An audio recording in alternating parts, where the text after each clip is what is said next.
So my debt of gratitude to Kuwait makes this interview particularly pleasant for me.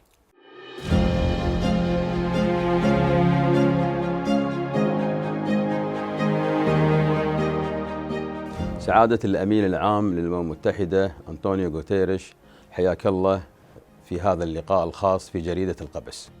Assalamu alaikum. It's a great pleasure to be with you. And I have for Kuwait a very special love relationship, as Kuwait has been a fantastic partner of the UN. And when I was High Commissioner for Refugees, it was the generosity of Kuwait that has allowed us to support the Syrian refugees in that tragic moment for the people of Syria. Thank you very much. بعد قبول الكويت عضو في هيئة الأمم المتحدة في مايو 1963، أمير الكويت الراحل الشيخ صباح وحينها كان وزيرا الخارجية قال أن الانضمام لهيئة الأمم المتحدة لم يكن هدفا بحد ذاته، بل وسيلة لإسعاد الشعب الكويتي وإسعاد شعوب العالم. وقال أن الأصوات في الأمم المتحدة يجب أن تكون متساوية وأن يسود صوت الحق. ما هو تقييمكم للتعاون مع دولة الكويت؟ وهل تعتقد أنه آن الأوان للدول الصغيرة أن يكون لها دور أكبر في صنع القرار الأممي؟ Well, the cooperation between Kuwait and the UN is exemplary. And I would say that the late Emir has given a very important contribution for that. He was a symbol of wisdom, a symbol of peace and dialogue in the Gulf. I remember that in all the crises that we faced, Kuwait was always our partner, and it was always with Kuwait that we tried to find a strategy to help solve problems, like the problems that happened at a certain moment in the Gulf, the questions of Yemen, and all the other crises of the region. So the cooperation with Kuwait has always been exemplary, and Kuwait extremely generous in relation to humanitarian aid and in relation to development cooperation, which makes it a partner that is really essential for the UN. And the truth is that the great supporters of multilateralism are not the big countries, are the small countries. We never have problems with small countries. And the role of the UN will only be improved if small countries will have a stronger voice. The voice of Kuwait is a respected voice, and so my appeal, and I know the present Emir is following exactly the same approach of the late Emir, my appeal is for Kuwait to be even more active, for the voice of Kuwait to be even stronger, and for Kuwait's permanent diplomacy in favor of peace, dialogue and harmony to be even more committed than in the past, if that is possible, because we count a lot on Kuwait. The region is, as you know, a very troubled region, and Kuwait has been always the symbol of peace, the symbol of dialogue, and the symbol of wisdom in the region. بعد 5 سنوات من ولايتكم، يعني أنتم حظيتم بثقة الدول بطرحكم يعني الواضح والذي كسب الأصوات في وقت الترشح. بعد 5 سنوات رغم يعني كل جهودكم ومحاولاتكم، إلا أن يعني الأزمات تتزايد وعدد اللاجئين يتزايد، ويعني أصبح هناك يعني نوع من عدم وجود استقرار دولي. هل تعتقدون أن منظمة الأمم المتحدة أصبحت عاجزة عن الحفاظ على الأمن والسلم الدوليين، وأصبح دورها الاستباقي مفقودا؟ I think the UN is still extremely active everywhere, and many peace agreements have been broken by the UN. Look at Libya, the peace agreement, even if it's still shaking, but it was brokered by the UN. And in many other situations, the UN has been really a key instrument for peace and security. But the UN is not only that. I mean, humanitarian aid in the world, half of the international humanitarian aid goes through UN agencies. The work of the World Food Programme, the work of UNICEF for children, the work of the United Nations High Commissioner for Refugees are extremely important in today's life. And then the UN has been leading the campaign against climate change, has been leading the campaign for equitable vaccination. And so we have been really showing leadership in addressing the global problems. But there is a question, which is true for the UN, but it's true for the whole multilateral system. Multilateralism has no power. Do you look at the World Health Organization? The World Health Organization can give advice, but they cannot force countries to do what they need to do for vaccine equity. The World Health Organization has not even the right to access all information in relation to a pandemic and has not the capacity to investigate. So we have a multilateralism that has no teeth. And we need to have a strengthened multilateralism. We need to have multilateral organizations with more capacity, more authority, in order to be able to bring the world together in addressing the dramatic challenges we face. The pandemic, but also the climate change, and also the fact that we are witnessing a technological developments. Look at artificial intelligence that largely escape the regulatory capacity of governments and of international organizations. So the present situation only shows that we need more multilateralism, not less multilateralism, and a stronger multilateralism with more authority than the present one. في خطابكم الافتتاحي في الدورة الأخيرة يعني كانت نبرة التشاؤم طاغية، واستخدمتم عبارات حادة مثل نحن على شفا هاوية سحيقة، يجب أن يفيق العالم من غفوته، التضامن بات عملة نادرة، وانتقدتم كذلك نظام تعددية الأطراف بشكله الحالي واعتبرته غير فعال. هل تشعر بالخذلان من عدم تعاون بعض الدول الكبرى؟ وهل سيتحول هذا الانتقاد إلى مستوى أعلى إن استمرت غفوة هذا العالم؟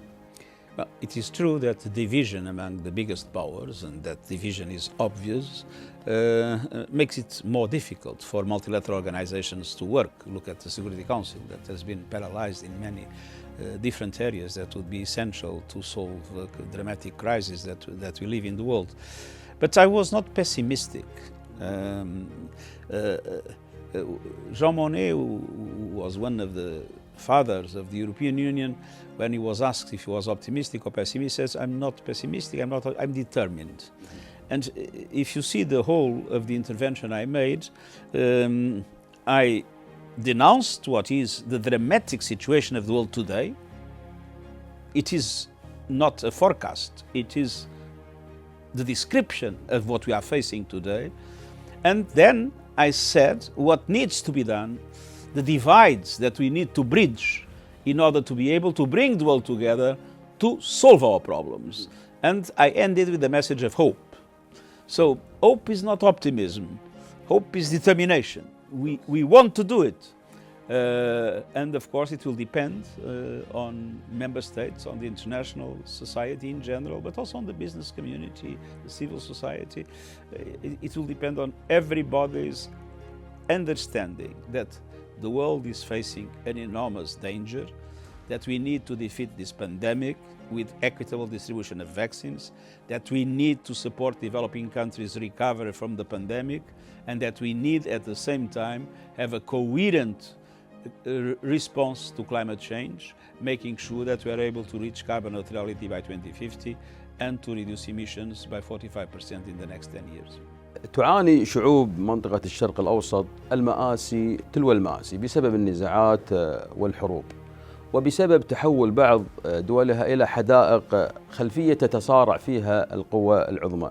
هل سيكون للأمم المتحدة دور فاعل ورائد في يعني الترتيبات الأمنية التي يتوقع أن تجرى يعني خلال الأشهر المقبلة، أم ستتحول هذه الترتيبات بسبب غياب الأمم المتحدة إلى نوع من مناطق توزيع النفوذ كما حصل مؤخرا في سوريا بين القوى العظمى؟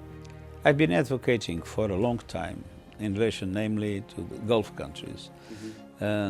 We had the Cold War. And of course the opposition between the United States and the Soviet Union was huge. I mean, there were two completely different systems. They were fighting each other in many parts of the world by proxy. No, not directly, but by proxy. But the truth is that it was possible to create the Helsinki platform.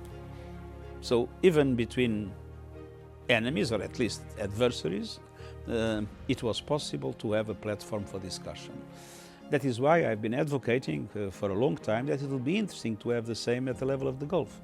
A way in which all members of the Gulf, together, for instance, with the permanent 5 members of the Security Council, could start discussing a number of areas of common interest, for instance, how to fight the impacts of climate change, desertification, the growth of temperature, the problems that the region is facing, questions of maritime security and freedom of navigation, aiming at one day when confidence would be reestablished and in a principle of full respect by every country of the sovereignty of the others and non-interference in the affairs of the others, in that day to think about a possible future security structure for the region.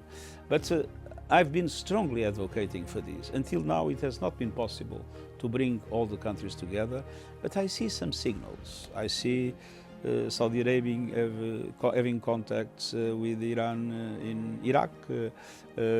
I see meaningful dialogue that has allowed, thanks largely to Kuwait, Qatar, a reconciliation between Qatar, the Emirates, Egypt and Saudi Arabia and Bahrain. So I think there are symptoms of hope. We see Iraq playing a role that tries to a certain extent, have good relations with all the countries. So I hope that it will be possible to have a meaningful, progressive reestablishment of confidence in the area, provided, of course, that all actors behave accordingly. Now there are other problems. I mean, the Middle East is.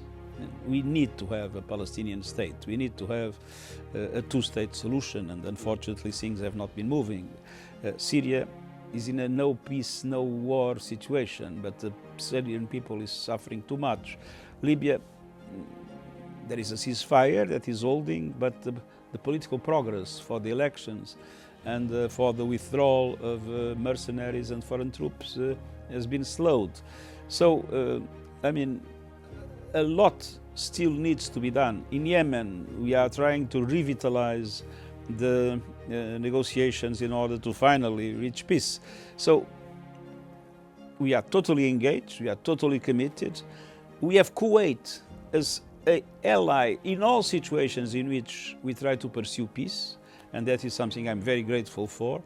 But of course, we understand problems are complex, and as you said, the problems of the region are also impacted by powers external to the region that sometimes are part of the problem and not part of the solution. وهذه الدول يعني مسيطرة على القرار في الأمم المتحدة، ولذلك يبدو أن الشعوب العربية يعني ليس لديها حل منظور يعني من قبل منظمة الأمم المتحدة، وهكذا تستمر المعاناة. Now, I think that we need to reestablish trust. There is a huge mistrust in the world, especially among big powers. We need to reestablish trust. We need to reestablish dialogue. And I see some signals in that direction, and I hope that they will lead to. Of course, there are different systems. Of course, there are different perspectives. Of course, there are different strategies. There are things in which countries can oppose themselves, but there must be platforms of dialogue. There must be platforms of cooperation. We have problems that are common. And so my hope is that progressively there will be a reestablishment of enough trust to allow for a multilateral organization like the UN to be much more effective.